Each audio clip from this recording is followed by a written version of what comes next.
Hey there, Aligned You listeners, Dr. M here, and welcome to our new series called Coach's Corner. In this series, I'll be talking to some amazing coaches from around the world who all have a unique focus of how they actually help their clients. A lot of people wonder, why would they actually have a coach in their world? And we dive deeper into it in this particular series. Enjoy, and I look forward to catching you next time. I'm your host, Dr. M, and you're listening to Aligned You, a podcast designed to assist you to truly be aligned through your body, head, and heart so you can reach your full potential in your own unique way. Hey there, Aligned You listeners, Dr. M here, and welcome to this week's episode. This week, I am super excited because I have the amazing Diane Driscoll here with me this week. Diane is the first person. I was going to say the first episode. She in herself is not an episode, although we might break that down further today. But she's the first guest on our Coach's Corner series. And it's a series that was inspired by one of our other guests, the beautiful Max Latmire, who will be on in further episodes. When he asked if I would interview him, I'm like, don't know I have a spot for that, Max. But then I actually realized the power of the coaches I know in my world and the different lenses of which they help their clients. So I wanted to dive deeper into that for you, Aligned You listeners, because I figured it could be helpful for you. So today, our beautiful first guest for our Coach's Corner is the amazing Diane Driscoll. She is a catalyst for conscious change. She is trying to check how well I can say my C's today, folks. She skillfully blends her expertise as a trauma-informed coach, keynote speaker, self-directed healing practitioner, and you will hear her Irish accent in a moment, folks. She's the Irish accent, pop my teeth back in, behind the Spiritual as Fuck podcast. With over 25 years as a corporate leader, she has had the opportunity to work her magic with industry icons like Microsoft, Cisco, IBM, Ernst & Young, Campbell Soup. Campbell Soup's an interesting one in the mix of that, literally, Diane. We'll talk about that more in a moment, I'm sure.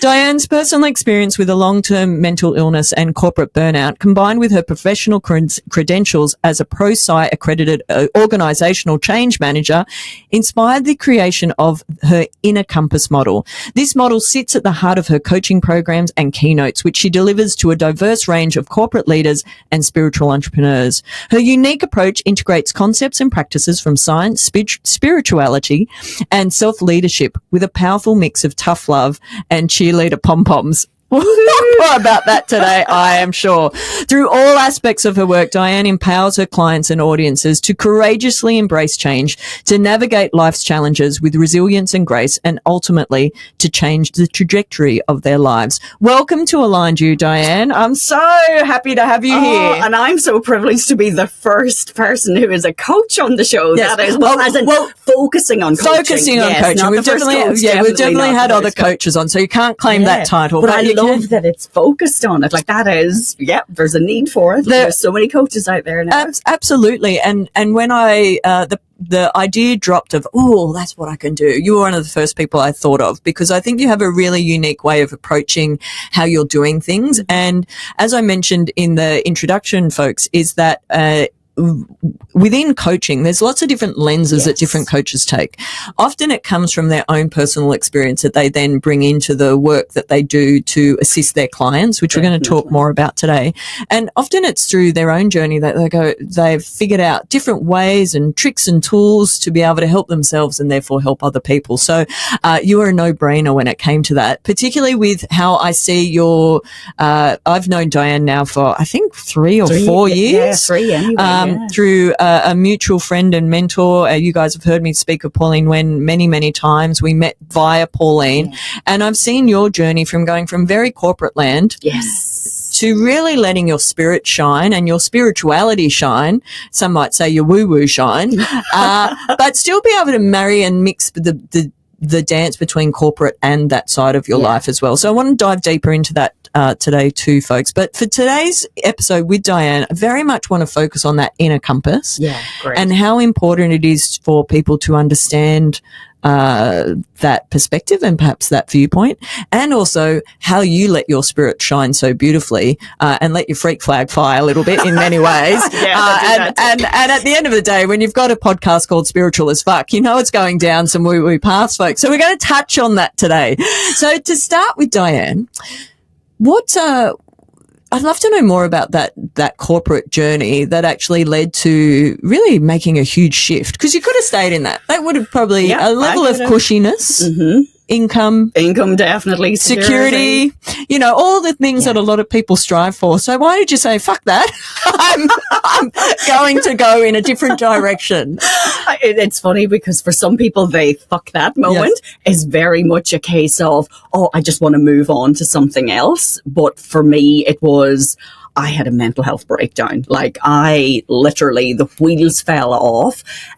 So to give context, I had a long career, like probably at that stage, maybe at least 20 years working in lots of different corporate organizations.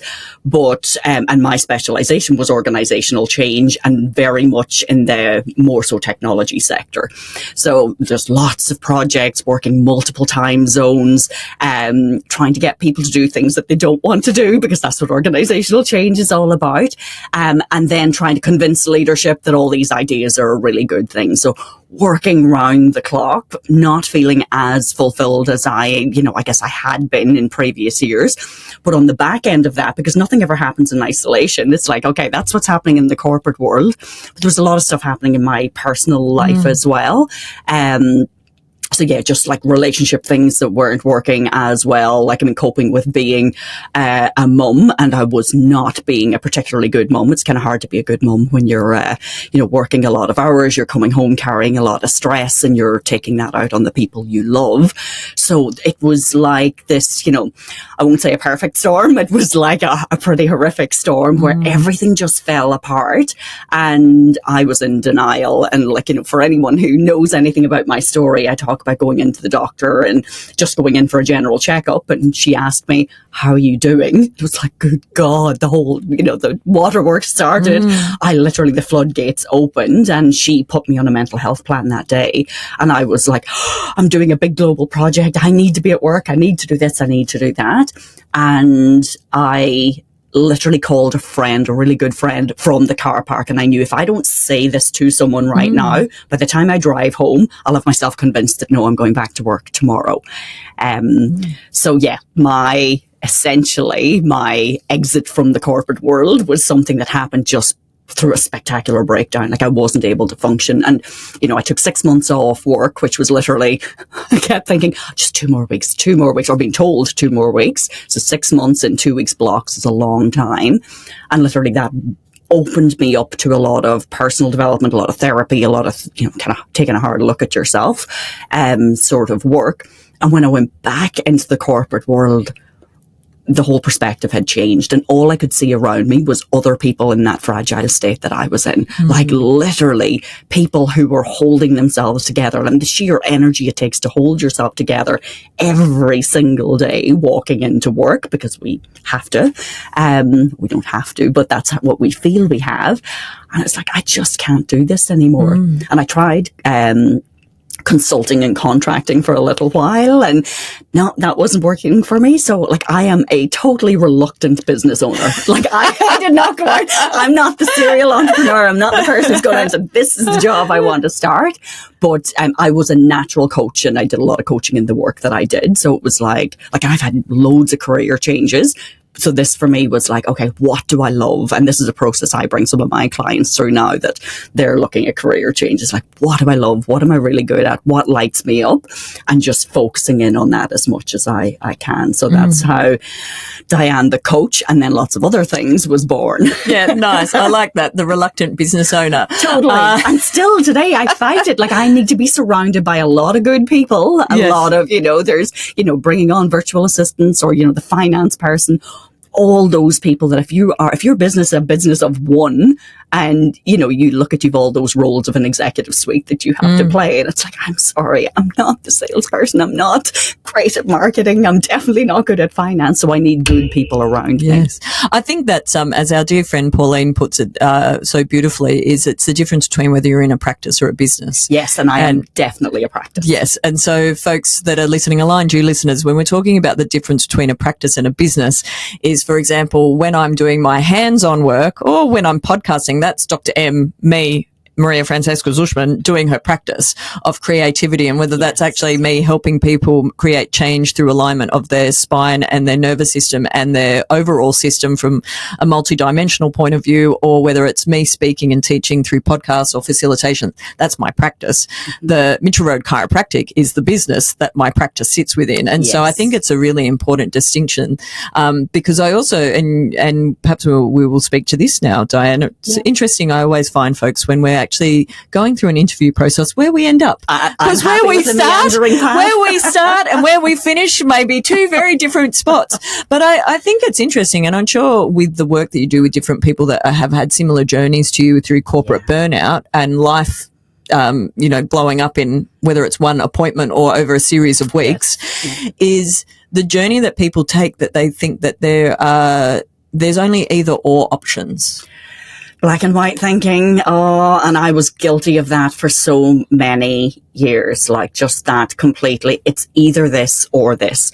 Or, like even if I look at when I started to become a coach, I was dabbling with becoming a speaker, and I was told, oh, you need to be either a coach or a speaker. You can't be both. And I was like, oh, but I want to do podcasting as well. And I'm a facilitator. And I felt like I had all these ands because I get bored easily. I like lots of variety. So when you're being told it's this or this, and I was resisting against it, but my conditioned way of thinking was very much a case of, oh, I can only do this or this. So, and we stay in that place of safety of this is what we know. So you mentioned about the corporate salary, that being able to pay one's mortgage, minor details, put food on feed your child. Exactly. Those basic kind of, Maslow's hierarchy, basic needs for life, being able to do those. But we're conditioned in that way. And I was particularly conditioned coming up in a, rural, high unemployment area where, having a good job and keeping a good job was like drilled into you from when you were a young age, from all facets of society, not just from parents. There's so many elements of that black and white thinking that doesn't serve us. And so much of what I do is like open people up to possibilities. Like and my own journey, because you said it yourself about a lot of coaches, it's, we bring to bear the things that, okay, what have I learned in my life? What have I learned? And usually the hard way. It's not the easy way. It's like, it's the hard things that I've learned. What did I learn from it? How can I make life a little bit easier for someone else?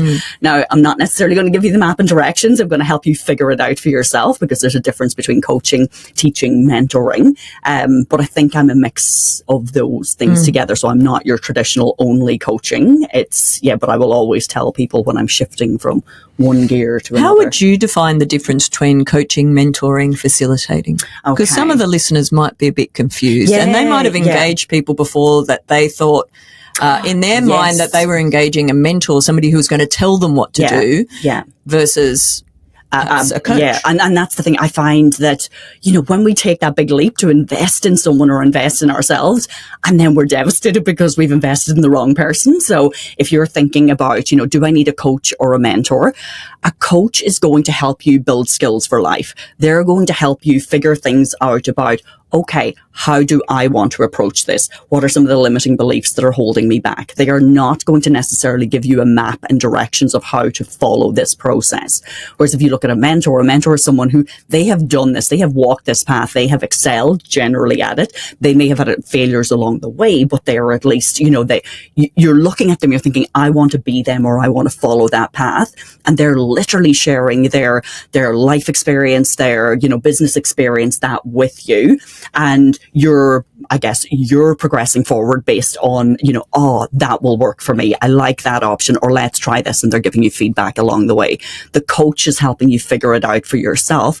And it's really like, there's a lot of deep inner work, taking a hard look at yourself and doing some of that. Like there's a lot of, whether coaches say this or not, there is a lot of healing work that goes on as part of coaching as well. So looking at what it is that you want. And also then you have teaching. So people you're just learning from, you're going in, and there isn't that level of interaction or personalized sort of interaction as part of it. I love that you talk about that you do both, because I do think there's, certainly in my experience, there's been times with my mentors and coaches where sometimes I actually just want them to tell me what the next step is. Absolutely, because you're stuck. Because, stuck, or just can't see that viewpoint of, that's actually the next right step. So I personally love the mix of both. And I love that you have the awareness piece of being able to shift gears and also let your clients know when you're shifting gears, so that there's clear delineation between that as well. And I do, because I'm a very animated and visual person. No.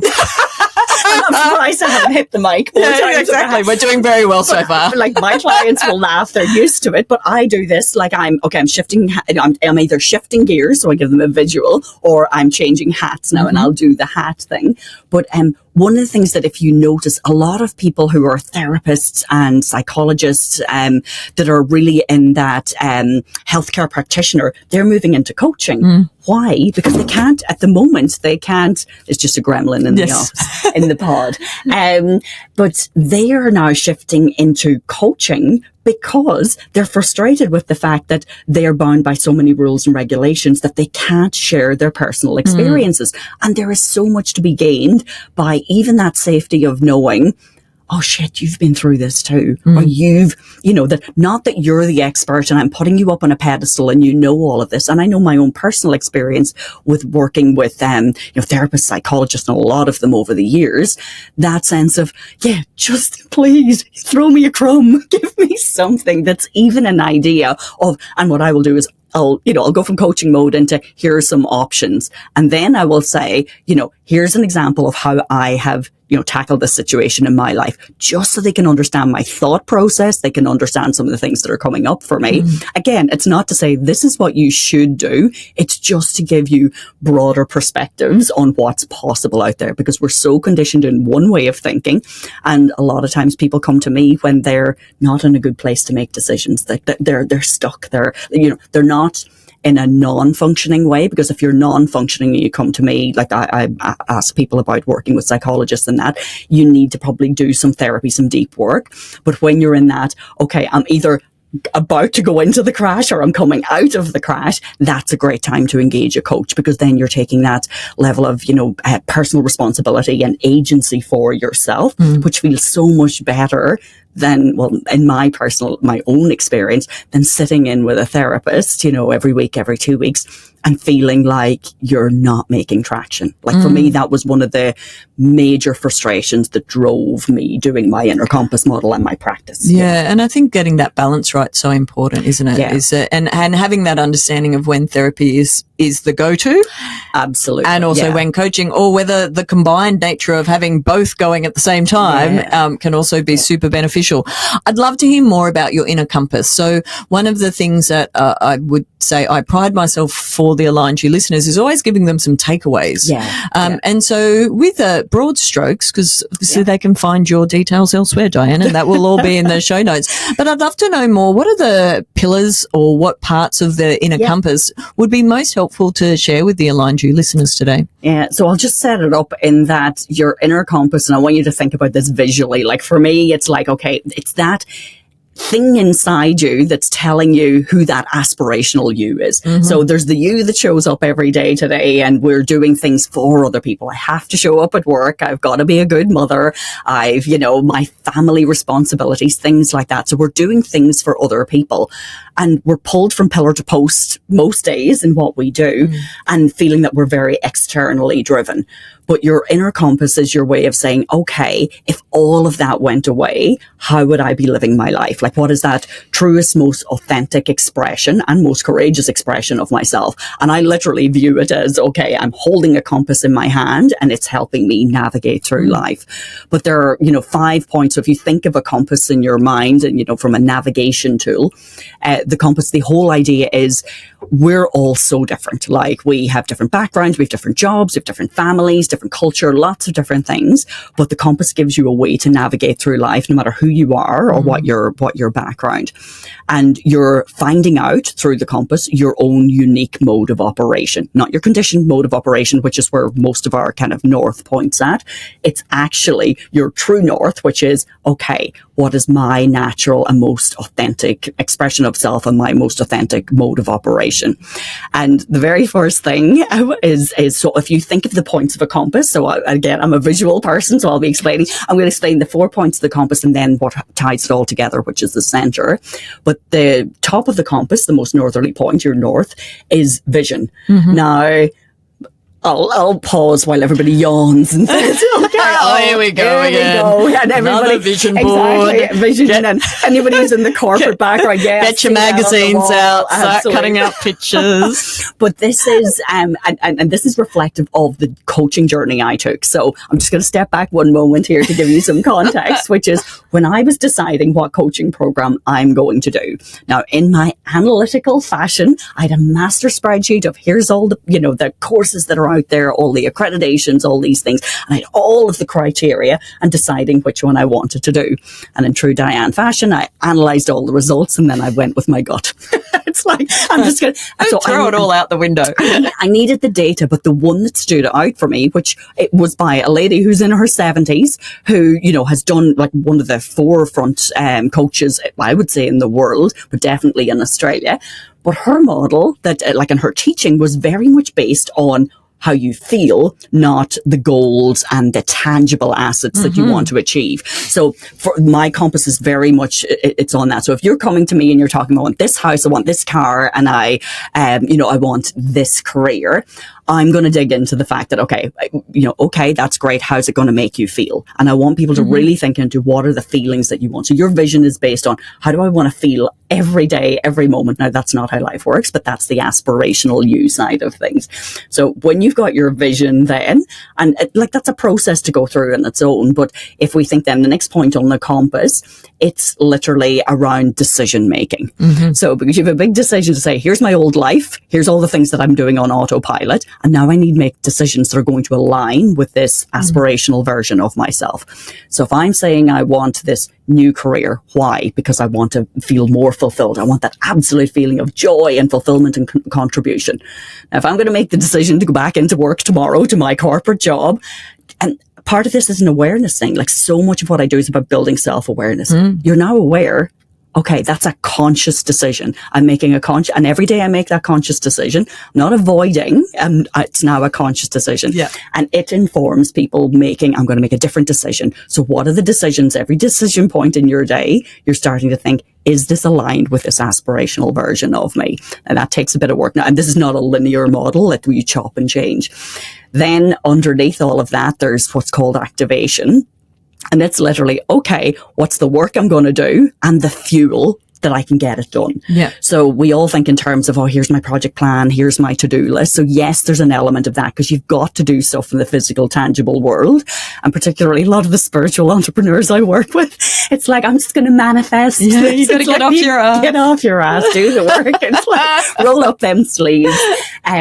But also what I find for a lot of the people who are suffering burnout, and those people who come with a trauma background that are holding so much tension in their body, they forget to fuel themselves. So what is the fuel that's going to drive the action? So that's what activation is. And I feel very much my kind of gift to humanity is being able to activate people in that way. So we spend time looking at that. And then because nothing in life works out perfectly, the last point on the compass, which is like if you think of West, it's literally to say, okay, shit's going to happen.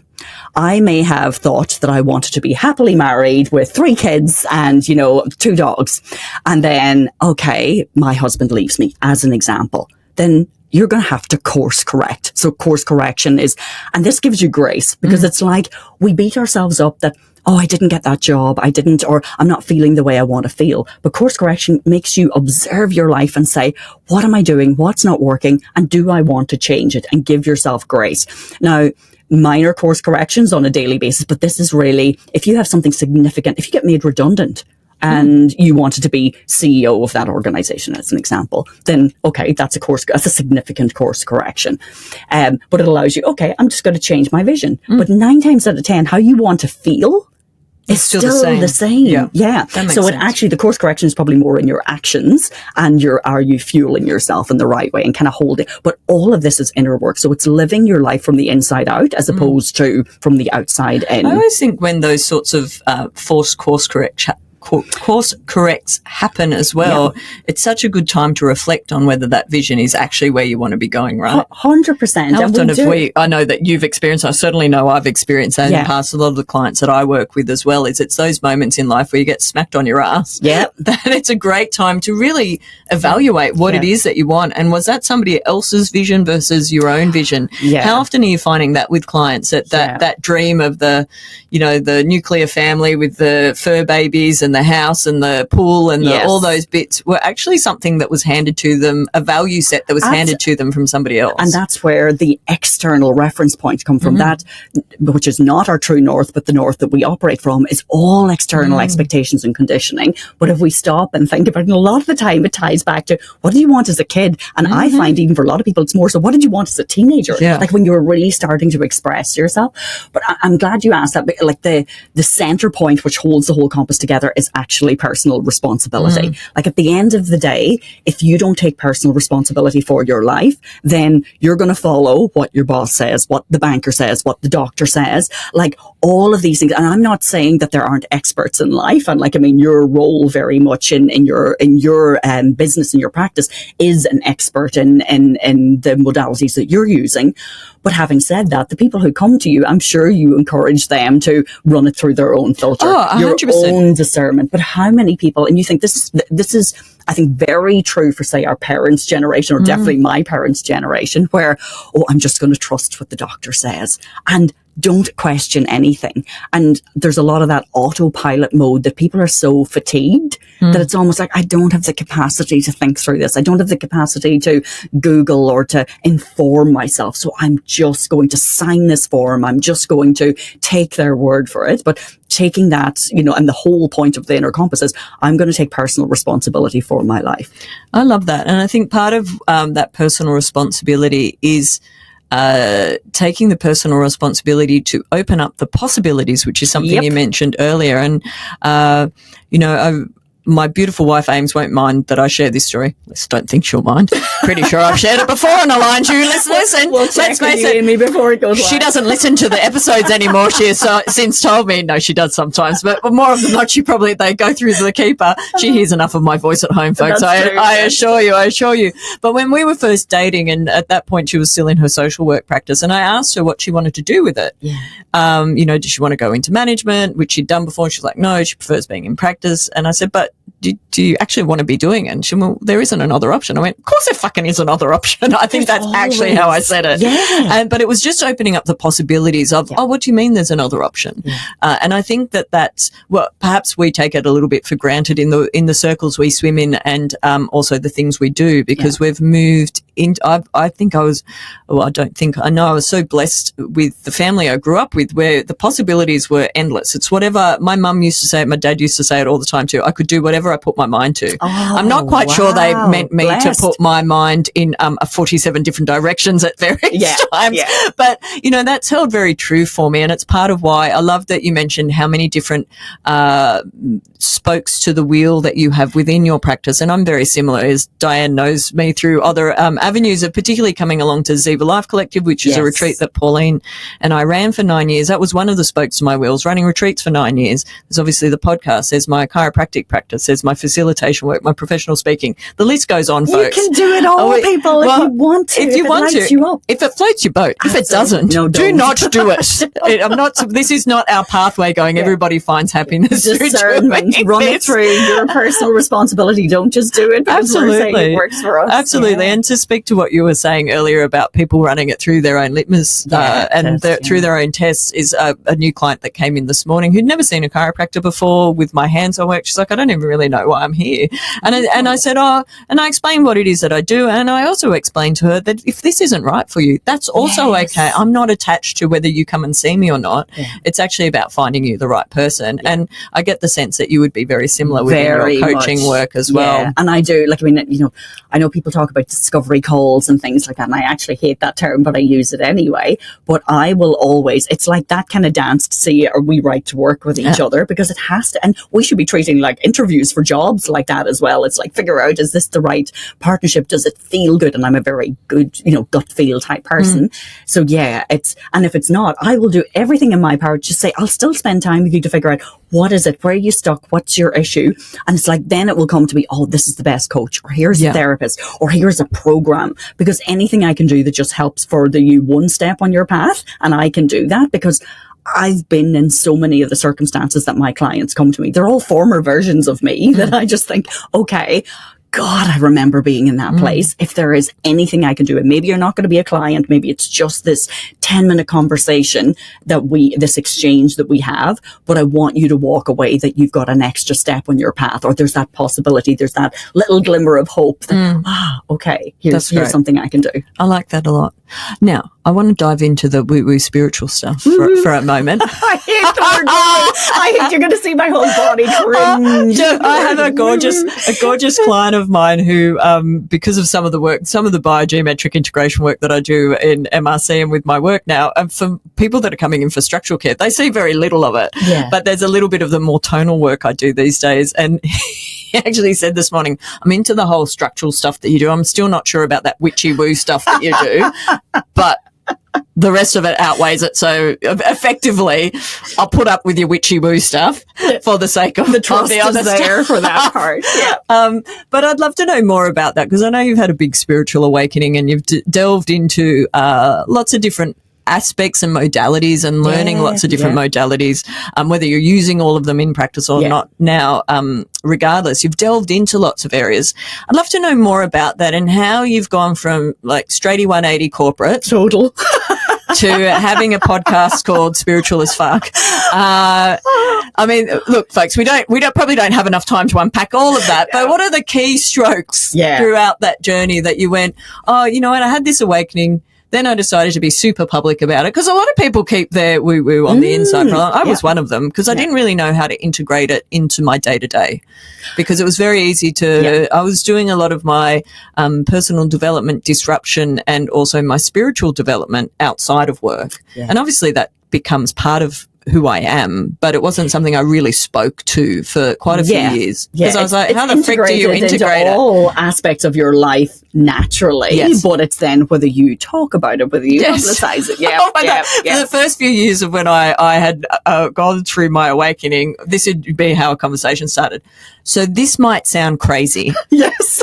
And I thought it was crazy too, till I realized this shit works. So I'd love to hear your take on your journey, the cliff notes of it anyway. Cliff notes of it anyway, yeah. So, it's almost 3 years ago now that I had, and I don't particularly like the term spiritual awakening, but it's the one that people are most familiar with. But you have kicking the pants. Kicking the arse, absolutely. Just literally that I had, and for me, it was a very physical thing. Like, it was literally my body was lighting up with all this energy.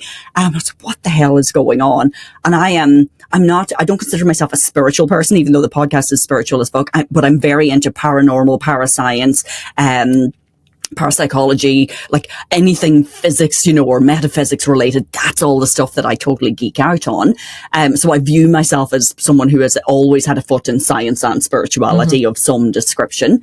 But when this was all happening to me, I was like, oh my God. And it made me question my whole life. So it was happening at a time where, things weren't great in my marriage. My business was going well, but I was, I guess, questioning other ways of how I can make a contribution. But like so many of the things of like where my inner compass was telling me, it's like, okay, are you being the most authentic expression of who you are? Are you doing things just for the sake of this is how you're conditioned? Oh, you're married. It's for life. You must stay in that marriage. So all of those big questions, those kind of precipice moments were coming up for me, along with a lot of physicality.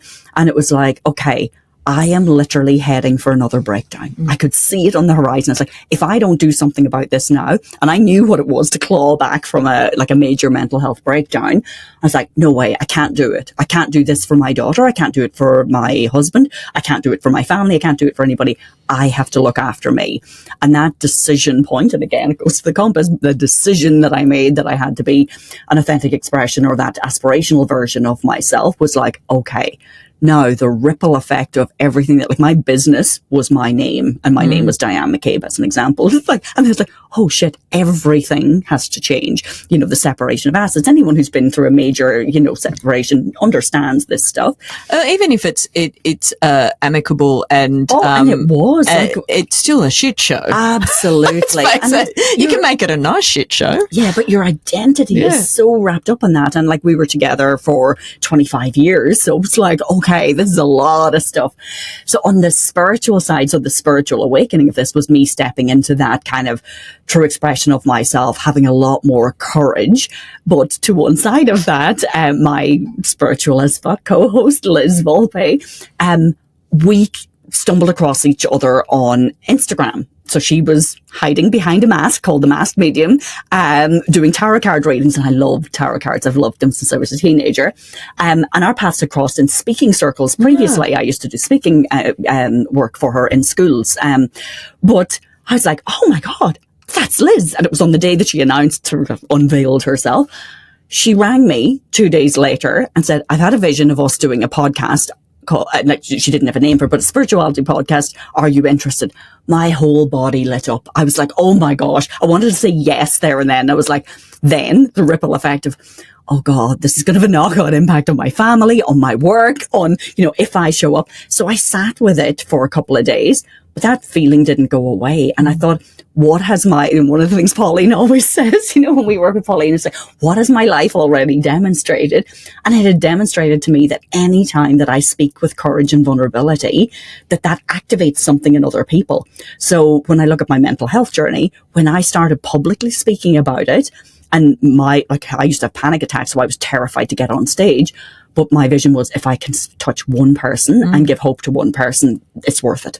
So on the spirituality side, I was, there's something about me having to speak about taboo subjects or things that people are not comfortable with. And also that the world needed people to just start opening up to more things. And it was so in line with my inner compass in that way of really just, again, operating from the inside out rather than the outside in, because that's what I was living. And they say you have to live through what you're going to teach. So this was just another facet of, okay, your inner compass model has worked in this environment, the corporate environment, the mother, all these things.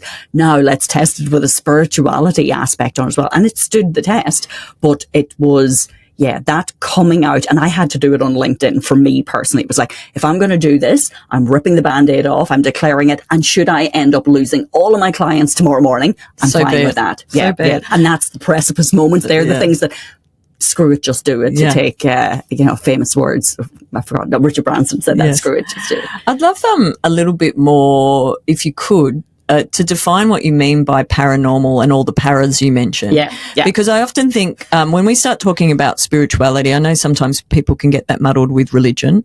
Not what I mean when I'm saying spirituality. One of the things that really came in my awakening, for want of a better way of describing it, was really understanding, which comes to your inner compass, how you describe it, Dianne, of really understanding what lights me up and what brings me joy and how do I want to feel every day. Am I actually, every day, do I live my life as my spirit intended it? Yes. Or am I living to somebody else's value set? So that's what I personally mean when I'm talking about spirituality. And when I'm joking about my witchy woo stuff in practice, it's actually all very science based. And it's looking at the geometry, the ancient geometry and the fractals that play out in nature and through our bodies, because folks, we are nature.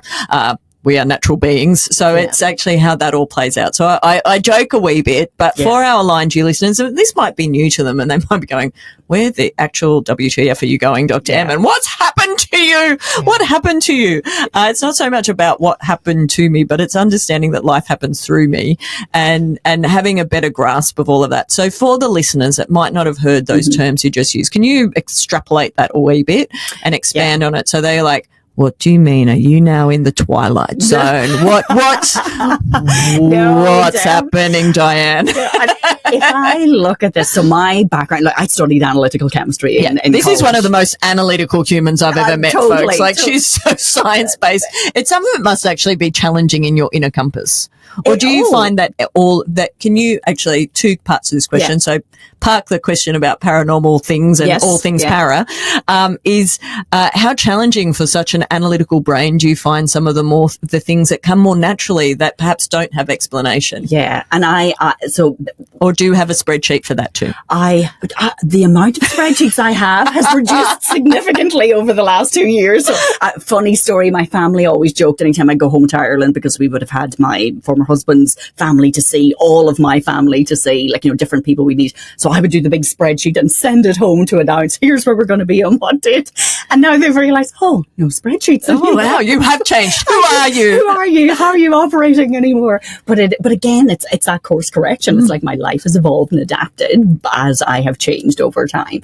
But so if I look at the paranormal side, for me, I view it as metaphysical. So it's like there's the science that's known and understood, and here's accepted practices within science and accepted theories even that we look at. But then there's, like, at the end of the day, it takes a while for things to become accepted, that they're tried and tested and they've gone through. So there has to be something around that we're actually exploring. And again, it goes to possibilities. So it's all of those fascinating things that are more energetic in nature is how I view it. So I, in school and, when I was in high school, finding out about, the laws of energy. And it's like energy can neither be created nor destroyed, but transformed from one form to another. That was an anchor point for me, and still is, because everything is energy. And what I have learned through my mental health journey, and I wouldn't have known it at the time. And if you had told me at the time, I would have punched you in the face, not physically, but you know what I mean? I would have wanted metaphorically, not metaphysically, or probably both. Perhaps all of the above, folks, all of the above. But literally, when I look now, and like, I no longer consider myself to have mental illness. I'm not on medication. I don't see a therapist anymore.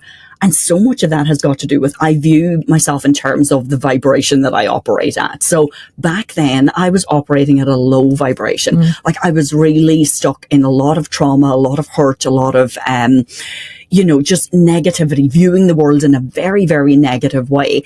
And part of that was because I had carried so much stuff from my childhood and, I guess life conditioning. And those, we talk about these things as a coach about the stories you tell yourself. It's like, yes, but they're very true. They're very real. And you can't see outside of that without some help. So back then I was attracting more and more and more of that to me. So negative people are not going to attract great, fun-loving people to them. So the people that surround you, the job opportunities that you have, all of those things carry such a weight, such a gravity. But then when you start, going into things that are a little bit more opening you up to possibilities, doing some inner work, doing some healing, that raises your vibration little by little by little. And now for me, a lot of the metaphysical stuff that I talk about, it is literally the energetics of operating at a higher level of consciousness. And Dr. David Hawkins' work is very much, is one of the visuals that I use in my programs, a lot of my coaching, is literally saying, okay, where are you operating on this model? And think about it throughout the day. Are you living from, joy and happiness and, a sense of awe and wonder? Or are you really that kind of closed in on yourself and feeling fear and anger? Are you operating from fear, which was where I was operating from?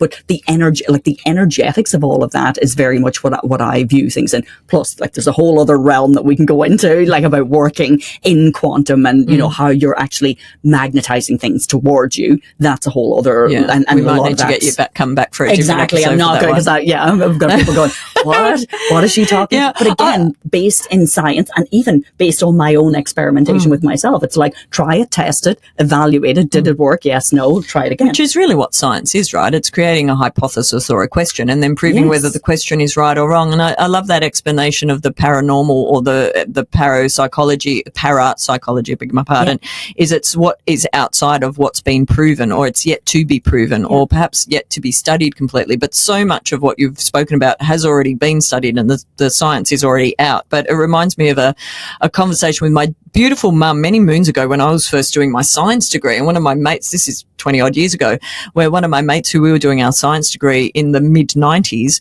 and my mum did her science degree in the late 50s. And when mum did her science degree, the double helix DNA was still a theory. Yes. So, I mean, folks, when you start thinking about what's this paranormal business and how kooky, imagine being in the 1950s studying a science degree, and my mum was a science teacher, and double helix DNA, which has just so been proven on so many levels, was just a theory. It actually hadn't been proven yet. That's not that long ago. Yeah. And you look at junk DNA, how much is supposed to be junk DNA? It's like, really, if you're going to believe that, then you're stopping people from actually exploring opportunities. Yes. Anything that we can't explain, that's where you spend your time. That's what the metaphysical is. That's what the, the unexplained. And there's such a barrier between, in the mental health world, I saw this a lot. It's like, no, these are the drugs we're going to use. We're not going to explore anything out of it. And people are so convicted with what they have done research on, what they believe to be tried and tested. They don't want to, it's that thing of, I was wrong. That's the fundamentals of experimentation. That is the fundamentals of science. It's like, try, test, we're wrong. Woohoo, we find out we're wrong. There's other possibilities. And I think that's where, particularly whether you're talking about primary healthcare practitioners, we're talking about coaches, mentors, is it's finding the right person for you that's willing to work within your value system so that you can actually, when we're talking about therapists, make sure that people are safe, just to be super clear. Absolutely. And have the credentials. And have the credentials to make sure people are safe and they're not going to be hurting themselves, and also then to have the ability to know when it's time to graduate them onto new, whether it's new treatments or reducing medication or finding the right coach or mentor.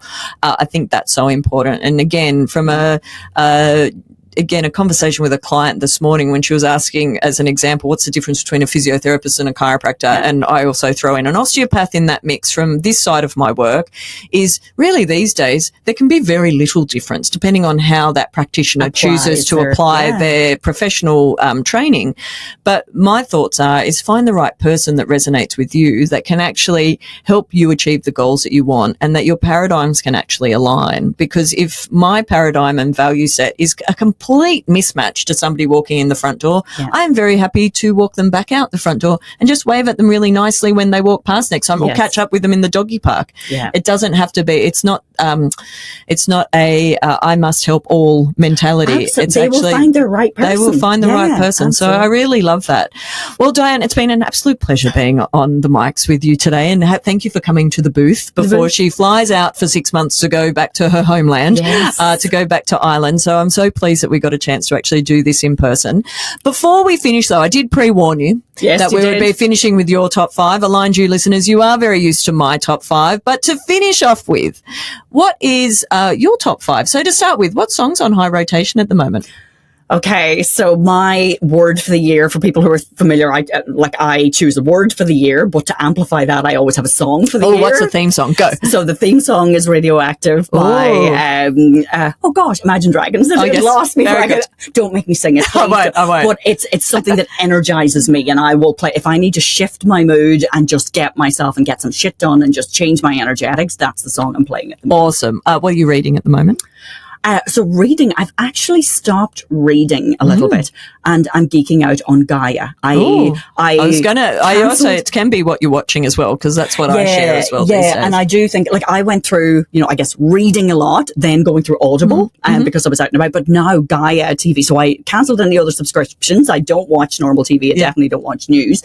And oh my God, geeking out. So Ancient Civilizations and Codex are the two that are that's science, your jam at the moment. It's science and spirituality again. It's a mix of the both. I love it. What is your favorite thing to do to de-stress, decompress, and align? Yeah, so music is my number one. And I'm a heavy metal fan, so even though I've said Imagine Dragons, but that is... You're such an interesting conundrum. It is. It's so funny. You look at me in my lovely floral top, and it's next minute. But that is, and that was, it got me through my teenage years, and I still have so much, it just brings such a sense of awe to me. So, love music and dancing around. Do you have a favourite quote or a favourite line from a song, perhaps? So this changes based on the day, because I love quotes, but the one that keeps coming back to me at the moment is, please remember rule number 6. Now, rule number 6, so there's a story that goes behind this, but I won't go into the details of the story. I can share it to you if you want it in the show notes. But so it's someone who keeps saying, please remember rule number 6. Please remember rule number 6. And another prime minister says to the prime minister, what is rule number 6? And it's, don't take yourself so goddamn seriously. And it's like, oh, that's really good. I like What that. are the other rules? There are no other rules. Oh, I like that. So, That's great. As someone who has taken herself so seriously through all my life, and one of the things on my great experiment this year, because this year is all about trying new things, is stop taking yourself so seriously. Go out and have some fun. So remember rule number 6. I like that a lot. And any final thoughts to share with the Aligned You listeners to finish today's podcast with? It's interesting. Just something that went through. So I purposely didn't want to have something pre-thought of this because I wanted to see what was a thread that kind of went through whatever organically came out of this. But I know a lot of the work I do is with corporate leaders, and I sometimes have a little bit of a love-hate relationship with corporate because I've been there and I see so much that could change and needs to change, and I am a catalyst for change. But we've spent a lot of time talking about vision and mission and values and those sorts of things, and you see them up on corporate organization walls. And I would just encourage, if you are a corporate leader and you're looking at the mission, vision, and values of your organization, and I love that organizations have gone and done that, but at the end of the day, every single individual in your organization has their own set of values, their own vision. If you can do personal development programs for them or invest in those so they can figure out their own value set, they will figure out, are they aligned with your organization? Now, this means then you will have the right people staying in your organization. It will be easier to usher them through change. Why? Because they're aligned with your vision. And if not, there are lots of other organizations that they will actually be able to find. So it's like people coming into your practice. You might not be the right person for them to work with, but they will find the right person. But if we, as leaders, invest in our people and building their own, again, their inner compass, their mode of operation, their discernment, that actually helps organizations. But it takes a really courageous and a really conscious leader to be able to see that and then actually apply that without, and having faith in the bottom line that, okay, it's a bit woo-woo, you might think that, but it's not. It actually, if you can change every individual, then that's how you will be able to adapt to change in an ever-changing world. Very cool. A very powerful final thought. Diane, thank you so much for being on the mics and in the booth with me today. That's it for this week, Aligned You listeners. Bye for now, and I'll catch you next time. And that's it for today's episode, Aligned You listeners. Remember to hit the 5-star ratings and share today's episode with your friends. And be sure to join our collective on Facebook and Instagram at Aligned You. Look forward to catching you next time. The information shared on Aligned You podcast is of general nature and for information purposes only. It is not specific medical or personal advice. You should seek assistance from your healthcare practitioner for your individual circumstances. Any information provided doesn't imply endorsement or third-party devices or products and cannot provide you with health and medical advice.